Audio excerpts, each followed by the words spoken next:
De vocês, glória a Deus, glória a Deus. Vocês gostam de Bíblia, mas não tem Bíblia não, né? Né? Aleluia. A fé vem pelo ouvir e o ouvir pela palavra de Deus, né? 2 Reis, capítulo número 6, livro do Velho Testamento, o segundo livro dos reis de Israel, está entre os livros históricos, porque os 17 primeiros livros da Bíblia são livros históricos. E o texto de 2 Reis, capítulo 6, é um texto tipológico. Ele fala do Pai, do Filho e do Espírito Santo. Ele fala da vida de cada crente, de cada pessoa, e fala do poder que há na palavra de Deus.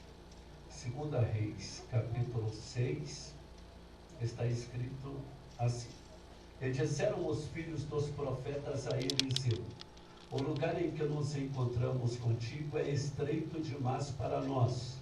Vamos até o Jordão e tomamos de lá cada um de nós uma viga e construamos ali um lugar para habitarmos. E disse ele: Ide. Disse, pois, um deles: Serve-te de ires conosco com os teus servos. Ele disse: Eu irei, e foi com eles. Sucedeu que, chegando ao Jordão, enquanto um deles cortava uma viga, o machado, soltando-se do cabo, caiu nas águas fundas do Jordão, e exclamou: Ah, meu Senhor, porque era emprestado. Disse-lhe, pois, o homem de Deus: Onde caiu o machado? E mostrando ele ao homem de Deus onde caíra o machado, o homem de Deus Eliseu cortou um pau, um lenho verde, atirou ali e fez flutuar o machado, e disse: Tomam. E estendendo ele a mão, tomou o machado. Esse texto eu quero deixar para a meditação de todos vocês, porque o profeta Eliseu simboliza Jeová. Eliseu representa o próprio Deus. Aliás, o nome Eliseu em hebraico significa somente Jeová é a salvação. Então Eliseu, nesse texto bíblico, representa o próprio Deus, o Pai. E ele não representa Deus, o Pai, apenas porque o seu nome significa somente Jeová é a salvação. Ele representa Deus, o Pai, também porque lá no Velho Testamento, entre as muitas maneiras que Deus tinha de se revelar no meio do povo, a maneira preferida de Deus se mostrar era via profeta. Quando um profeta chegava numa casa, havia um ritual muito grande em torno do profeta no Velho Testamento. O chefe da casa tinha uma bacia com água para lavar-lhe os pés. Enquanto o chefe da casa lavava os pés do profeta, a dona da casa lhe preparava um delicioso guisado. Enquanto era preparado um delicioso guisado para o profeta, o chefe da casa lhe preparava uma cama para, depois de comer, ele se deitar e dormir um pouco, se fosse necessário. Esse ritual em torno do profeta é porque o próprio Deus exigia o seguinte de Israel: crede nos meus profetas e prosperareis, credes na minha palavra e vivereis. Então o profeta representava o próprio Deus. Em Hebreus, capítulo número 1, livro do Novo Testamento, está escrito assim: havendo Deus antigamente falado muitas vezes e de diversas maneiras aos pais pelos profetas, a nós falou-nos nestes últimos dias pelo Filho, a quem constituiu herdeiro de todas as coisas, por quem fez também o mundo, o qual, sendo o resplendor e a expressa imagem de sua pessoa, havendo sustentado todas as coisas pelo poder da sua palavra, assentou-se à direita da majestade nas alturas. Então o profeta representava o próprio Deus. João Batista foi o último profeta do Velho Testamento. Depois dele, não teve nenhum profeta. Deus levantou João Batista e Jesus falou que entre os nascidos de mulher, nenhum profeta foi maior do que João Batista. Então o profeta representa Deus o Pai.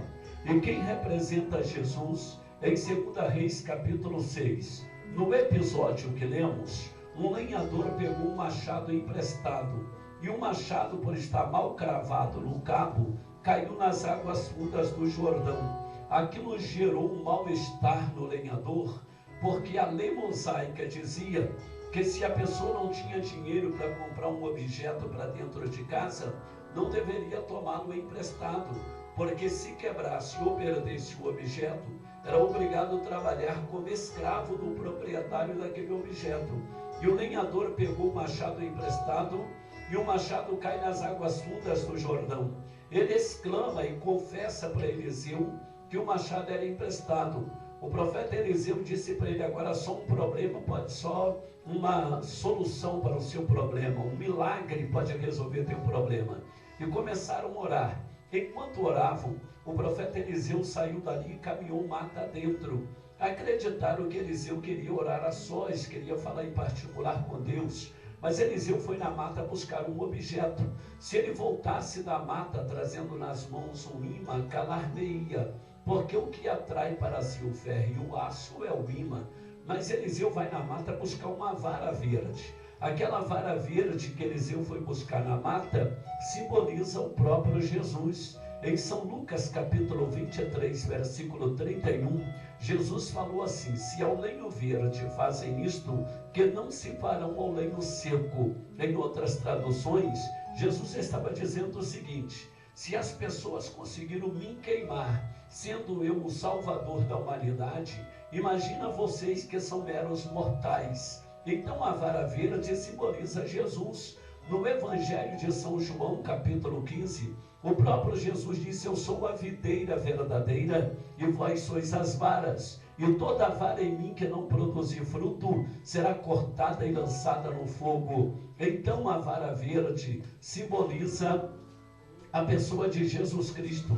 E quem simboliza o Espírito Santo? Em 2 Reis capítulo 6, aquele lenhador que pegou o machado emprestado, ele simboliza o Espírito Santo de Deus. E sabe por que o lenhador simboliza o Espírito Santo de Deus? Porque aquele machado simboliza a nossa vida. No livro do profeta Jeremias, capítulo 51, versículo 20, o próprio Deus disse assim: tu és o meu machado de batalha, as minhas armas de guerra. Contigo eu destronarei tronos e destruirei reinos. Então o machado é a nossa vida. O lenhador que pegou o machado emprestado simboliza o Espírito Santo de Deus. Porque quem trabalha com as ferramentas de Deus nesta terra é o Espírito Santo. O rio Jordão, onde o machado afundou, simboliza o mundo em que vivemos, porque ele é um rio poluído. Um dos rios mais sujos do mundo é o rio Jordão. Eu fui 2 vezes lá em Jerusalém, e quando cheguei lá, o guia me perguntou: o senhor quer que eu leve o senhor no local onde João Batista batizou Jesus? Eu disse não. Ele perguntou: o senhor quer conhecer o local onde Josué atravessou o rio Jordão e derrubou a muralha de Jericó? E eu disse também não. O único lugar que eu tinha vontade de conhecer no rio Jordão era aquele local onde o general Naamã foi purificado da lepra. Eu sou crente desde pequeno, e na minha infância eu lia a Bíblia e não entendia por que o general viajou uma longa distância para receber o milagre do profeta Eliseu. E quando Eliseu manda ele mergulhar 7 vezes no rio Jordão para ficar curado, ele se recusou a mergulhar, porque o general sabia que a hanseníase, a doença da pele, ela mata a pessoa, mas demora muitos anos para matar.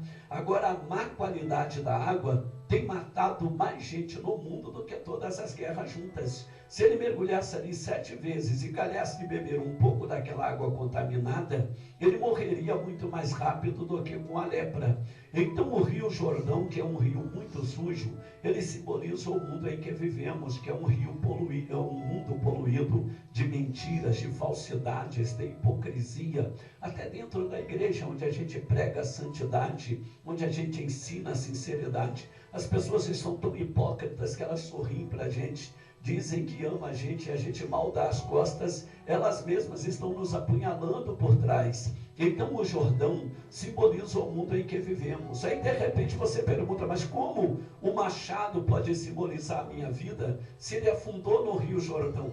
A pergunta não deve ser esta. A pergunta deve ser o porquê o machado afundou no Rio Jordão. Sabe por que o machado afundou nas águas do Jordão? Porque se soltou do cabo. Ele não caiu no Jordão com cabo e tudo. Se ele caísse lá com cabo e tudo, a culpa do machado afundar seria do lenhador. Mas vocês se lembram que eu disse que o lenhador simboliza o Espírito Santo. Se ele simboliza o Espírito Santo, ele jamais soltaria o cabo do machado, porque o Espírito Santo é zeloso, é poderoso e de boas obras. O problema do machado afundar foi dele não ter se mantido grudado no cabo, pois o cabo daquele machado simboliza a palavra de Deus. O Espírito Santo não usa ninguém fora da palavra. O Espírito Santo não trabalha com ninguém fora da palavra. O elemento pode fazer até fogo descer do céu. Se ele não tiver grudado na palavra de Deus, o fogo que ele está fazendo descer não é o fogo de Deus, não é o fogo do Espírito Santo.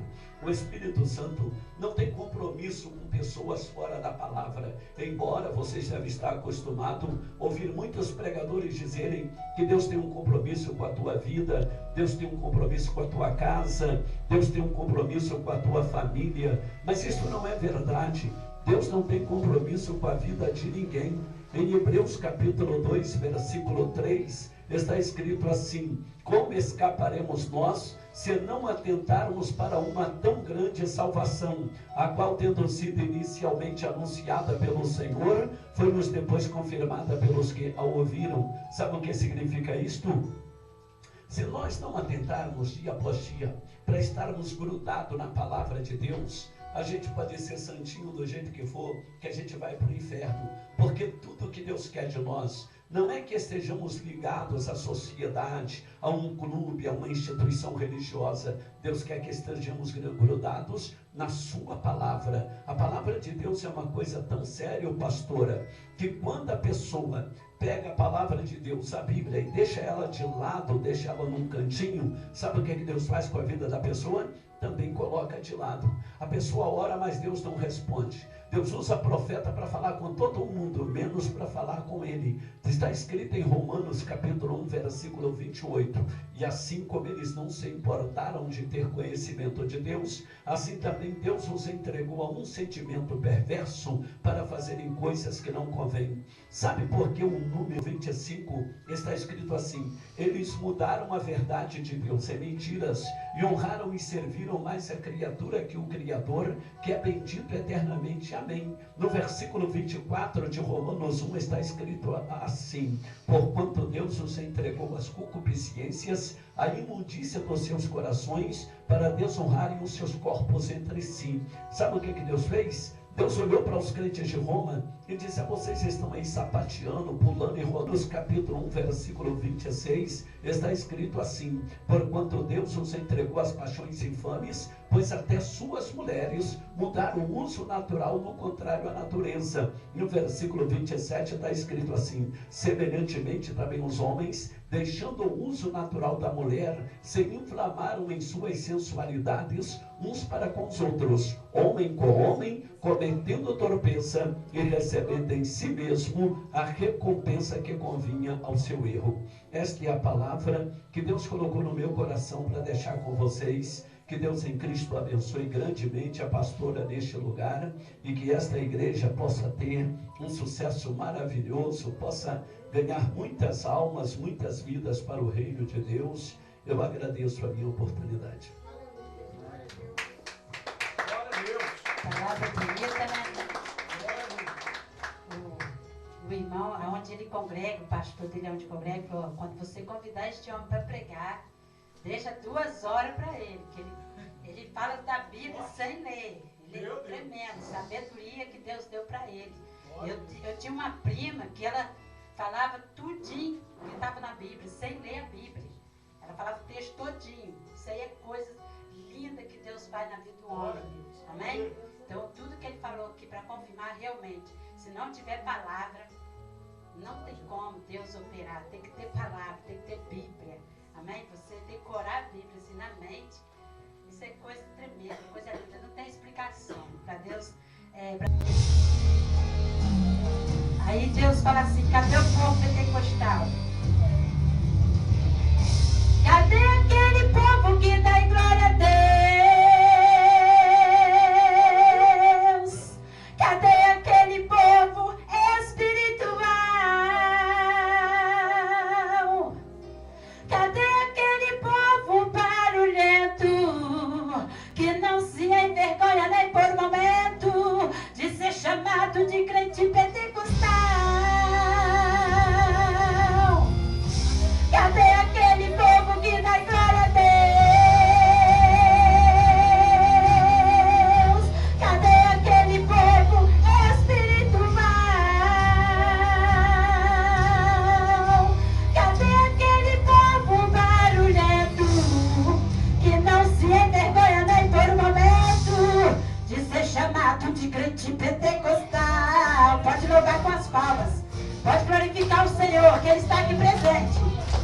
Eu sou pentecostal, eu sou pentecostal. Eu fui gerada no fogo, eu fui nascida no fogo. Meu ambiente é o sobrenatural. Eu sou pentecostal, eu sou pentecostal. Eu fui gerada no fogo, eu fui nascida no fogo. Meu ambiente é o sobrenatural. Eu fui gerada no fogo, eu fui nascida no fogo. Sou batizada com fogo, sou renovada no fogo, eu sou curada no fogo. O meu ambiente é o sobrenatural. Deus está presente aqui neste lugar. Eu falo línguas estranhas, entrego profecias.